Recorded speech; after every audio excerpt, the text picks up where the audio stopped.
Today I'm going to show you how to do a kettlebell swing properly so you can get the most benefits from this exercise and also prevent your body from injury. So check it out.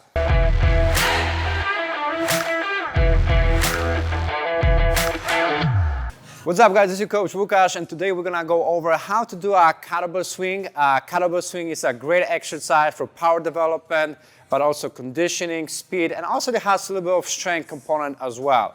There are many different variations of kettlebell swing. Today we're gonna go over the basic classical one where you guys hip hinging and bringing the bell of the kettlebell on the height of your chest and on your shoulders. So let's go over first how to do it properly. First, what we wanna do is we wanna keep our feet hip or shoulder width apart. From this position, I'm gonna shoot my hips back so we can do like a karate chop. We wanna do a hip hinge. So it's gonna bring your hips back. Slightly bend your knees. From this position, the kettlebell is going to be close towards the center of the mass of my body. I'm going to bring my hips forward, squeeze my butt on top, and exhale. Nice and control.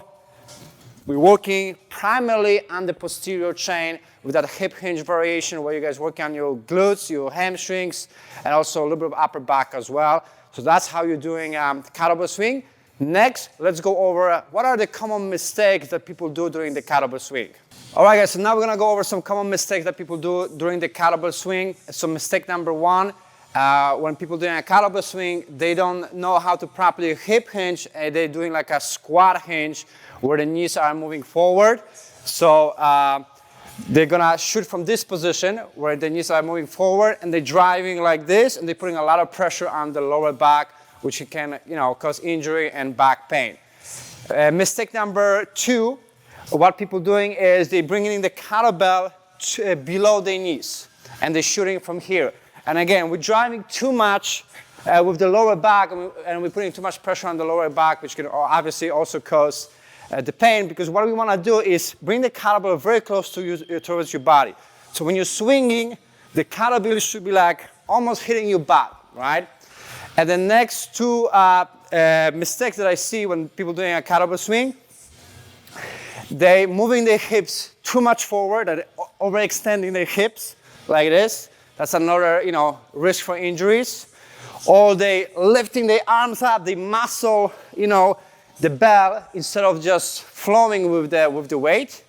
And the last one is the timing, the rhythm of the kettlebell. So sometimes I see people going down, they pausing there for like seconds, and then they muscle up with the kettlebell instead of just using the momentum of the bell and just kind of like flow with the weight. So those are the common mistakes that I see during the kettlebell swing. And now we're gonna go over some few drills that you guys can do to improve your kettlebell swing. So let's move along. All right, guys, so the most important thing to do when you guys are attempting a kettlebell swing is to know how to properly hip hinge and be comfortable with that position. So when we're hip hinging, we actually did a video about this, so the description about how to do a proper hip hinge and some drills that you can do to improve your hip hinge are in the description below, so you guys can check this video out.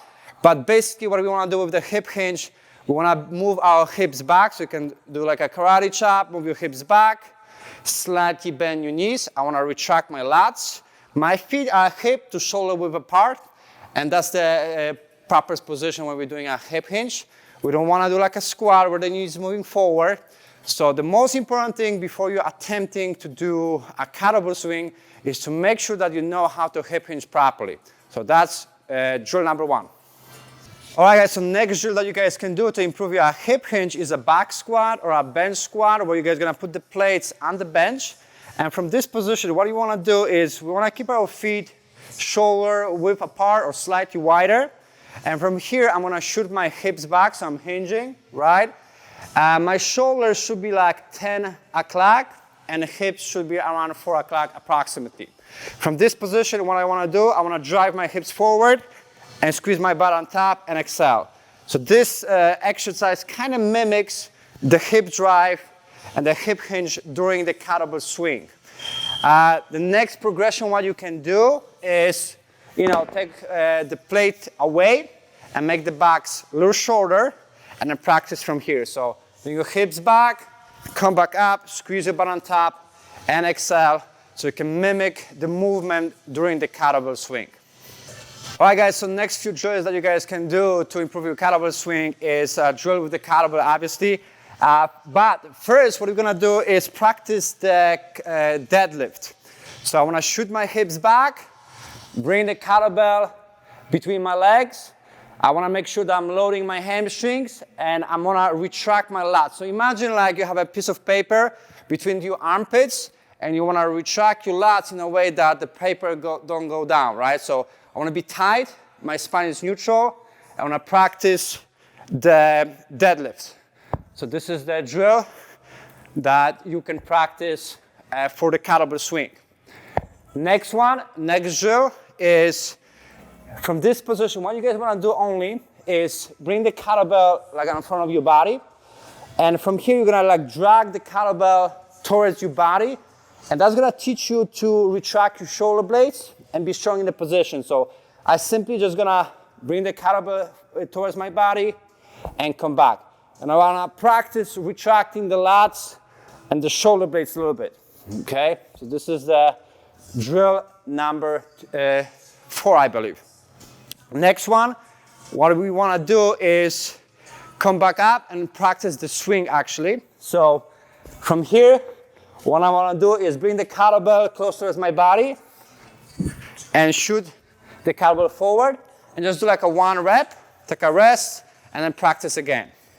So bring the kettlebell towards your body, exhale, and I wanna make sure that the kettlebell, again, is close to the center of my mass, of my body. If the kettlebell is below my knees, and I'm gonna do a swing, I'm gonna put too much pressure on my lower back. So one more time, bring the kettlebell towards your body, exhale, come back down. Here, squeeze your butt and come back down. This is the next drill that you guys can do.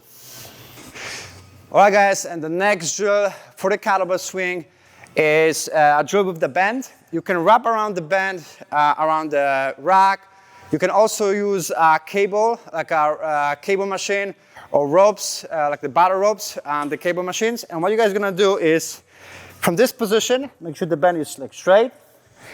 Try to reach for the bend, because that's gonna allow you to hip hinge. If I would squat, it would be very difficult for me to reach for the bend, right? So I wanna step back actually, make sure that the bend is behind you. Grab the bend, and from this position, I'm gonna practice that movement where I'm shooting my hips forward. I'm gonna squeeze my butt on top and exhale. Actually, I was a little bit too far, so that the bend pulled me back. But I wanna be in this position, a hip hinging position, hamstrings loaded, retract your lats, everything is nice and tight, drive your hips forward, and squeeze your butt on top, and exhale. This is another drill variation that you can do that's gonna mimic the kettlebell swing. All right, guys, so today we went over how to do a kettlebell swing properly. We went also over a few common mistakes that people do during the kettlebell swing, and I show you a few drills that you can do to improve your kettlebell swing. Kettlebell swing is a great exercise for power development, endurance, speed, and it also has some strength components to it as well. So I hope you liked the video. If you did, make sure you click that like button. If you want to watch more of that similar content, make sure you subscribe. Other than that, work hard, stay focused, and we'll see you soon. Take care.